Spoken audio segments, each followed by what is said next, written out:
인구 감소와 지역 소멸은 모든 자치단체가 당면한 과제죠. 그런데 광주 전남에서 유일하게 5년 연속 인구 증가를 이뤄낸 자치단체가 있습니다. 뉴스7 벡터뷰, 오늘은 임택 광주 동구청장 만나 이야기 나눠봅니다. 한 해를 마무리하는 시점에 축하드릴 일이 있더라고요. 올해의 그 지방자치 CEO 선정되셨어요. 축하드립니다. 예, 감사합니다. 네, 전국의 자치단체 공무원들이 투표해가지고 선정됐다고 이렇게 들었어요. 전국의 광역시도, 그다음에 자치시, 기초자치까지 해서 243군데, 한 군데당 5명씩 투표를 했다 하더라고요. 기초 자치구에서 이제 1명 선정을 하는데 CEO에 선정이 돼서 올해 CEO에 선정이 너무 기쁩니다.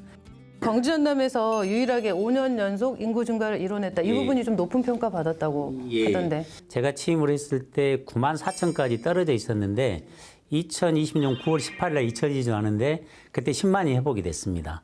그래서 지금은 10만 한 7천 정도 되는데 전국에서 순중과율 9위 정도 됩니다. 살고 싶고 또 찾고 싶고 또 머물고 싶은 도시를 만들겠다라고 강조해 오셨는데 이런 노력들이 좀 이렇게 성과를 낸 게 아닌가 싶어요. 네. 우선 이제 머물고 싶은 동구, 그래서 정주 여건이 좋아진다고 생각하는데요. 올해 저희가 19세에서 39세까지 청년 인구 비율이 5개 자치구 중에 1등입니다. 그리고 이제 합계 출산율이 5개 자치구 중에서 1위입니다. 머물고 싶은 동구를 만드는 데는 일정 정도 기반을 만들었다 생각을 하고요. 찾아오는 그런 동구를 만들려면 동구가 갖고 있는 장점을 잘 살려야 한다고 봅니다. 저는 그게 이제 동구가 갖고 있는 문화적 자원, 예술적 자원, 역사적 자원들을 잘 활용하는 건데, 그래서 중심사 일대를 인문 생태를 기반으로 한 관광 사업, 그다음에 아시아문화전당 주변의 야간 관광, 그리고 지산 유원지 개발의 속도를 내는 것, 이 3대 축으로 한 찾아오는 동구를 만들려고 하고 있습니다. 이런 가운데 올 초부터 시행 중인 게 있는데 바로 이 고향사랑 기부제입니다. 동구가 또 특히 이게 주목을 받고 있는 게 이게 자치단체 가운데 최초로 시행하고 있는 그 지정기부제 때문이에요.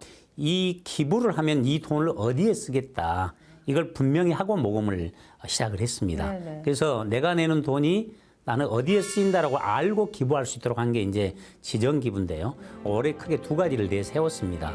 하나는 동구에 그동안에 발달 장애인들의 야구단이 있었는데 야구단이 해체 위기에 이제 있어서 우리 이 동구의 발달 장애인들의 야구단을 계속 지원해서 그 친구들의 꿈을 키워주겠다.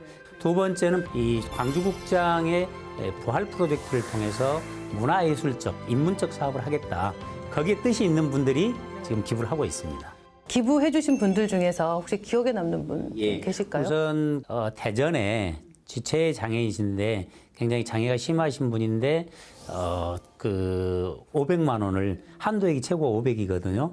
그 발달 장애인들의 야구단 지원으로 써달라고 해주셨고요. 또 제주에 계시는 예술 작가분이 우리 광주국장 프로젝트에 써달라고 지원한 그런 사례들이 많습니다. 민간 플랫폼으로 이제 이게 모금을 하다 보니까 이 행안부 방침하고는 조금 어긋나는 충돌하는 부분도 있는데 이거 지금 어떻게 진행 중인가요? 제가 참 그게 고민입니다. 사실은 그 행안부가 올해부터 이제 고향사랑 기부금을 모금을 하면서 행안부가 만든 망이 있습니다.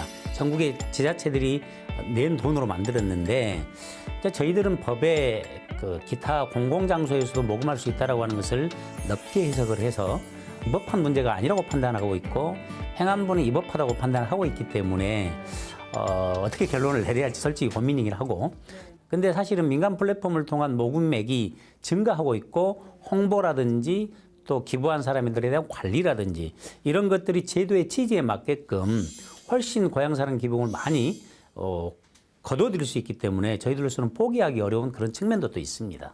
내년에 이것만큼 꼭 하고 싶다라고 하는 그런 어떤 부분이 있으신가요? 가장 사실은 이제 우리 동구가 활력을 되찾는 데 어느 정도는 궤도에 올랐다고 생각하는데 그래도 이 충장로 금남로 상권을 생각하면 늘 마음이 아픕니다. 최근 통계를 보니까 공실률이 우리 동구가 한 충장로 일대가 27% 정도 되거든요. 광주나 전국의 평균보다도 2배.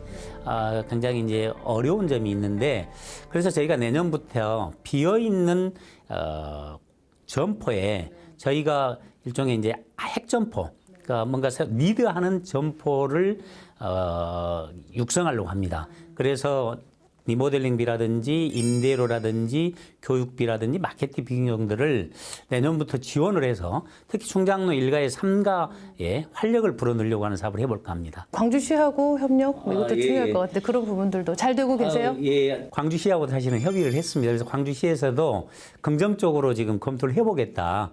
개인적으로 이렇게 봤을 때 단체장으로서의 가장 그 중요한 역량 덕목 뭐라고 보세요? 여러 가지 의견들이 있을 수 있는데 그걸 최종 판단하는 것은 역시 단체장이기 때문에 판단에 대한 역량이라고 생각하고요. 주민들도 다양한 생각들을 하고 있기 때문에 이런 다양한 생각을 하고 있는 사람들과의 소통 능력을 통해서 어떻게 판단할 건지 이게 두 가지가 잘 결합된다고 생각합니다. 그러면 스스로 점수 주신다면 몇 점 정도? 80점? 80점. 네. 지역민들께 또 당부드리고 싶은 말씀 있다면. 우선 희망이 있는 새로운 해가 됐으면 좋겠고 또 우리 동구에 사는 게 자긍심과 또 삶의 질이 높아질 수 있는 그런 해로 만드는데 우리 주민과 우리 행정이 함께 노력했으면 좋겠습니다. 모두 건강한 한 해 되셨으면 좋겠습니다. 네네. 누구나 찾고 싶고 또 살고 싶은 동구가 되도록 내년에도 최선을 다해 주시기 바랍니다. 오늘 말씀 감사합니다. 네. 감사합니다.